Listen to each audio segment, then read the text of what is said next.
என்னம்மா ஏன் இவ்வளோ டென்ஷனா இருக்க?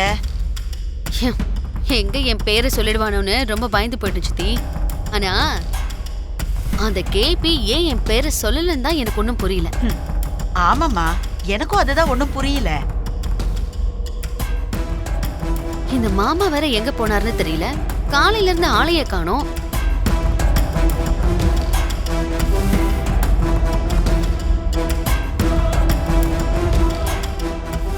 என்னாச்சுமா? போன் லைன் கிடைக்கல சித்தி.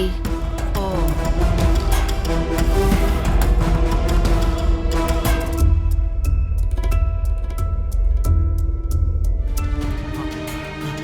ஐயோ சூர்யா சார், சார் தள்ளி போ. சார் இருங்க சார். சூர்யா சார் தள்ளி போன்னு சூர்யா சார் சொல்றல. ப்ளீஸ் சொன்ன கேளுங்க.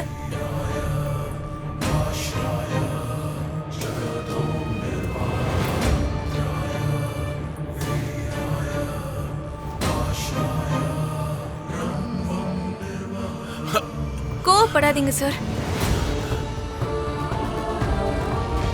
மீரா உன்னை எந்த அளவுக்கு காதலிக்கிறான்னு உனக்கு ஆரம்பத்துல இருந்தே தெரியும் தானே? அப்படி இருக்கும்போது நீ சாகல, உயிரோட தான் இருக்கேங்கிற விஷயத்த மீராவுக்கு எதுக்கு சொல்லல?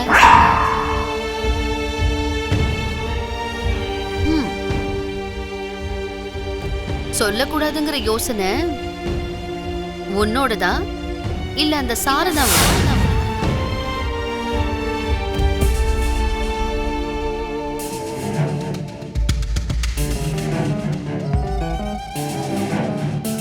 உண்மையிலேயே பாவம் நீ செத்து போயிட்டு தான் நினைச்சு சோறு தண்ணிய விட்டுட்டு வெள்ளை புடவைய கட்டிக்கிட்டு குங்குமத்தை அழிச்சு பாவம் அப்படியே ஆடி போயிட்டா.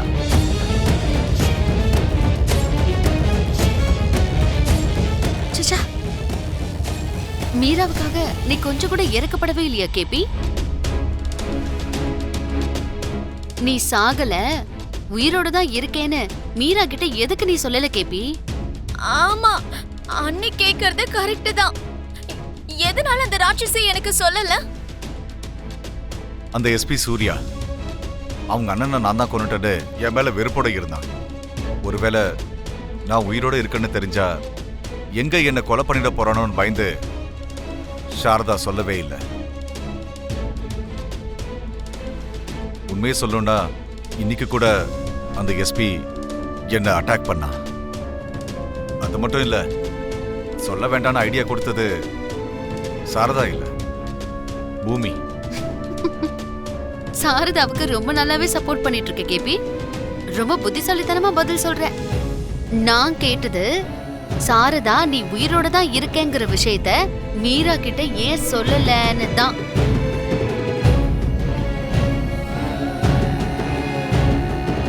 அதான் சொல்றாருல எஸ்பியால அப்பா உயிருக்கு ஆபத்துன்னு. ஏய், உங்க அம்மா மாதிரி நீயும் அப்பாவித்தனமா யோசிக்காத. எஸ்பியால உயிருக்கு ஆபத்து இருக்கு, வெளியில யார்கிட்டயும் சொல்ல வேண்டாம், அவர் நல்லா தான் இருக்காரு, உயிரோட தான் இருக்காருன்னு சாரதா உங்க அம்மா கிட்ட சொன்னா உங்க அம்மா உடனே வெளியில ஊரெல்லாம் தண்டோரை அடிச்சுக்கிட்டு போய் சொல்லிக்கிட்டு இருக்க போறாளா? அந்த எஸ்பியால உங்க அப்பாவுக்கு ஆபத்து தேடி வரணும்னு உன் அம்மா மட்டும் ஆசைப்பட போறாளா என்ன? ஆமா, அண்ணி சொல்றதும் கரெக்ட் தானே. உங்க உயிருக்கு மட்டும் ஏதாவது ஆச்சுன்னா என்னால நிம்மதியா இருக்க முடியுமாங்க? நீங்க உயிரோட இருக்கீங்கன்னு தெரிஞ்சிருந்தா வெளியில சோகமா இருக்கிற மாதிரி நடிச்சுக்கிட்டு உள்ளுக்குள்ள நான் சந்தோஷமா இருந்திருப்பேன்லங்க. நான் மட்டும் எங்க வெள்ளை புடவைய கட்டிக்கிட்டு ஒப்பாரி வச்சு அழுதுகிட்டு இருந்தேன். ஆனா அவ மட்டும் கலர் கலர் புடவையெல்லாம் கட்டிக்கிட்டு வெளியில துள்ளி குதிச்சு சந்தோஷமா இருந்திருக்கா.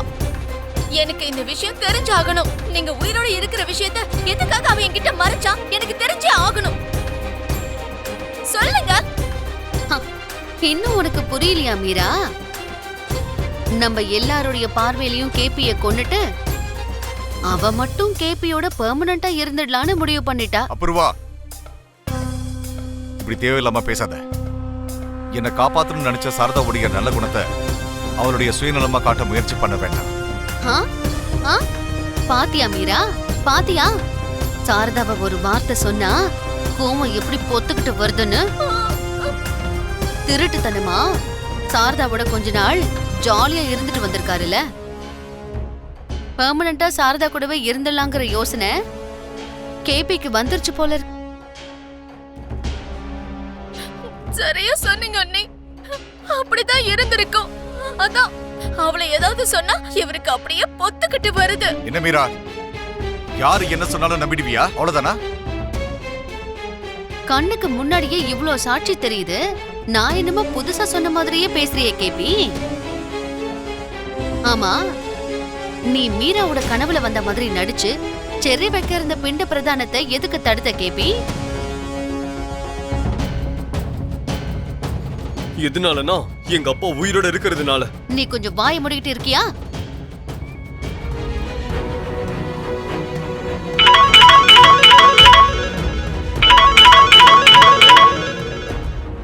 சொல்லு பூபாலா. அம்மா, இங்க ஐயா விஷத்தை குடிச்சு வாங்கிட்டாருமா.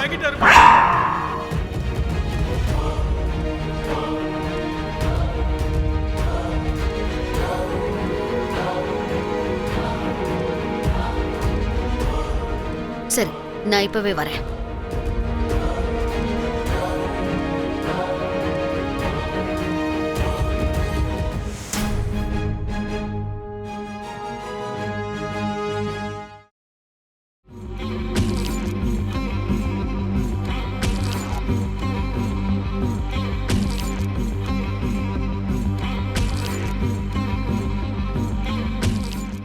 நீங்க சூர்யா சார இந்த அளவுக்கு கொடூரமா அடிச்சிருக்கவே கூடாது மாமா.